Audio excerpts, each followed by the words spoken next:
Good evening, visitors. Welcome to the Australian War Memorial's Last Post ceremony. My name is Richard Cruz, and joining us today from the Australian Army is Major Jason Law. We warmly welcome the family of Private Stephen Hertzog, whose story will be told shortly. We welcome the veterans who have served, those that are still serving, and the families that love and support them. We acknowledge the members of RSL Services Clubs Association, RSL Victoria and RSL Queensland, who are watching the broadcast of this ceremony across Australia. During this evening's ceremony, wreaths will be laid at the base of the pool of reflection by family and visitors to the memorial. Australia's Federation Guard is a tri-service ceremonial unit of the Australian Defence Force. They provide a ceremonial presence at civil and military events and during visits to Australia by foreign dignitaries. The Guard will now dismount the catapult party from the tomb of the unknown Australian soldier within the Hall of Memory.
If you're able, I invite you all to please stand and join in singing the national anthem.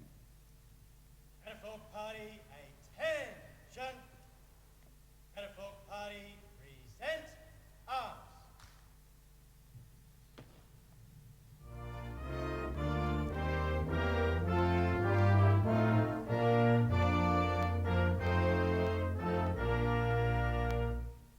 Australians, oh, let us rejoice, for we are young and free. We've golden soil and wealth for toil, our home is the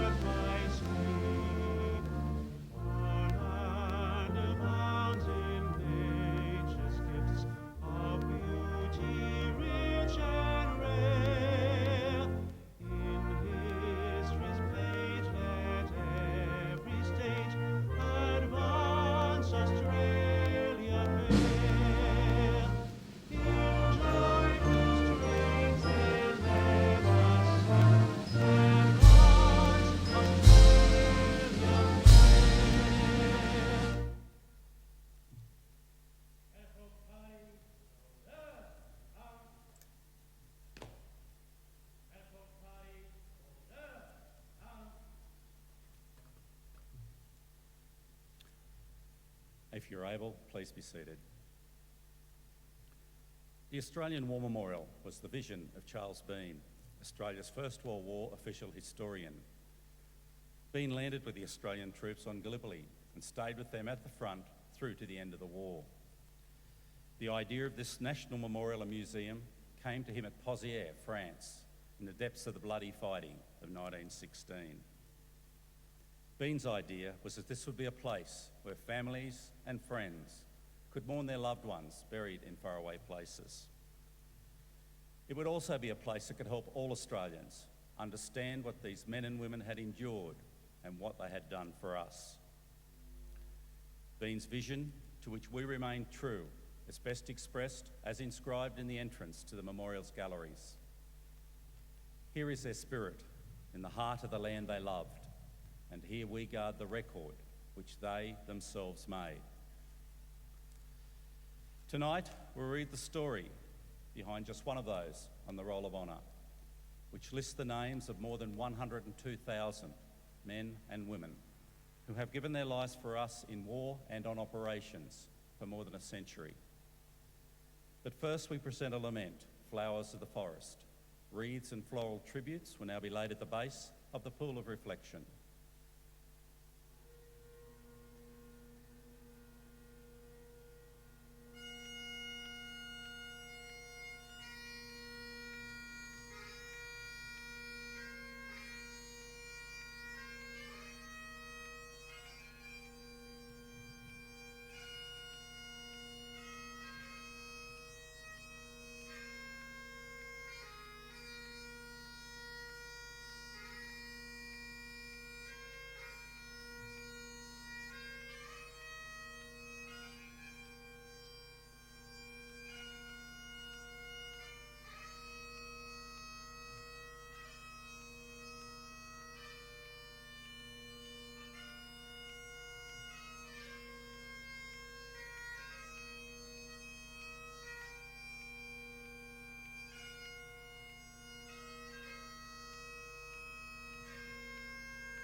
Today we remember and pay tribute to Private Stephen Hertzog. Stephen Hertzog was born in February 1894 at Hawkes View near Albany, New South Wales, the son of Victor and Jane Elizabeth Hertzog. When he was young, the family moved over the Victorian border to Bethanga near Wodonga. Once he left school, he worked as a farm labourer. Hertzog married Irene Trenchard at St Augustine's Catholic Church in Wodonga in March 1916. 2 weeks after his wedding, he enlisted in the Australian Imperial Force and joined the newly raised 37th Australian Infantry Battalion. In June, his unit embarked from Melbourne on board the transport ship Persic, bound for England. Once he arrived in England, Hertzog began training at the large army camps in the Salisbury Plain. In November 1916, the 37th Battalion sailed to France. The unit was stationed at Armentières, near the border of Belgium. Throughout December and January, the battalion contributed soldiers to raiding parties on the German trenches. These raids sought information about the enemy's movements and aimed at disrupting German activities in the sector. In January, the officers of the 3rd Division, of which the 37th Battalion was a part, were commended for their commander, Major General John Monash, for the success of the raids. The winter of 1916 to 1917 was the first European winter for the Australian troops and the coldest that many English soldiers could remember. In the cold condition, Hertzog developed a lung infection in February and was evacuated for field hospital. He recovered and rejoined his unit at the end of the month. As the weather warmed up, the Anzac, British and Canadian forces were preparing for a major attack over the Belgian border at the village of Mézin,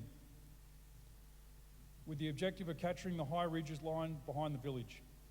The battle was the first time Australian troops had attacked German defensive blockhouses, and although the attackers successfully captured the high ground, success came at a heavy cost. Between June and September 1917, the 37th Battalion trained in northern France.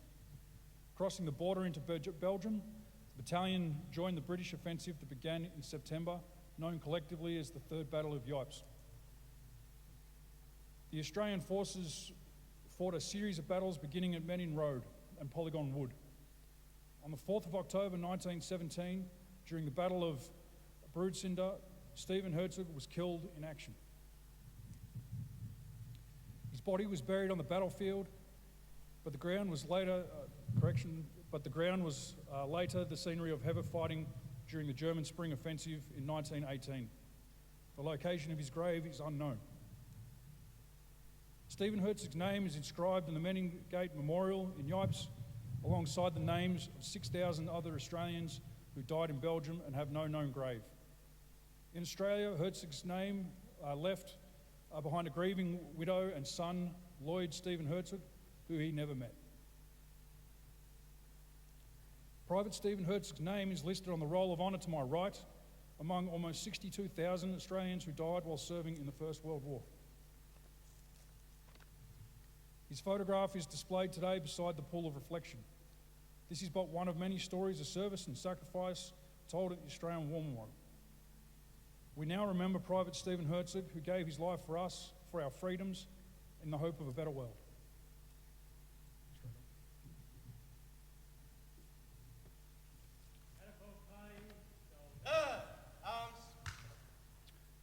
Please stand for the reading of the ode and the sounding of the last post.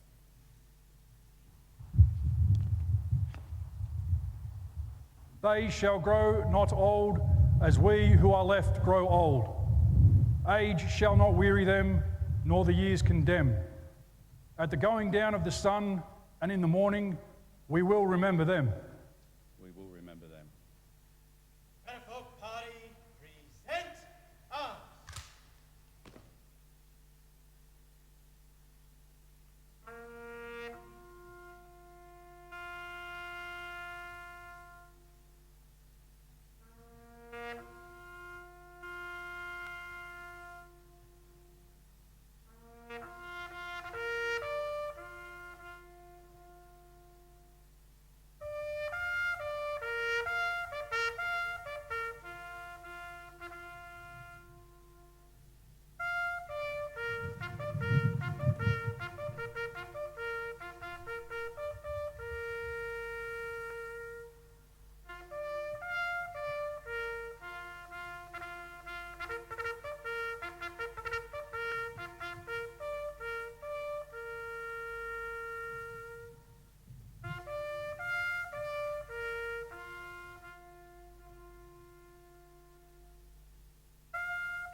Catafalque Party, shoulder arms.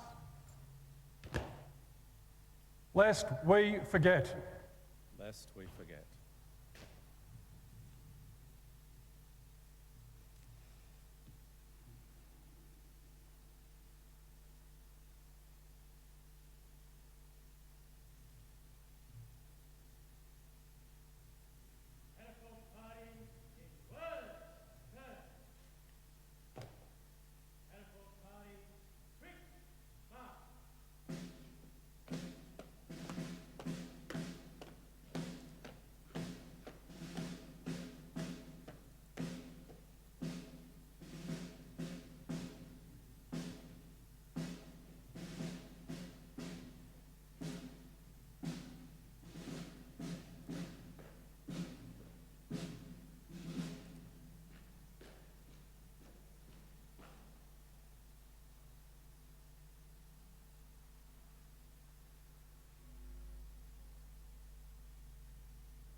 We leave you this evening with the words of the memorial's founder, Charles Bean. Many a man lying out there at Poziere or in the low scrub at Gallipoli, with his poor, tired senses barely working through the fever of his brain, has thought in his last moments, well, it's over. But in Australia, they will be proud of this. Ladies and gentlemen, girls and boys, that concludes this evening's last post ceremony. We thank you for visiting the Australian War Memorial and wish you all a very good evening. Thank you.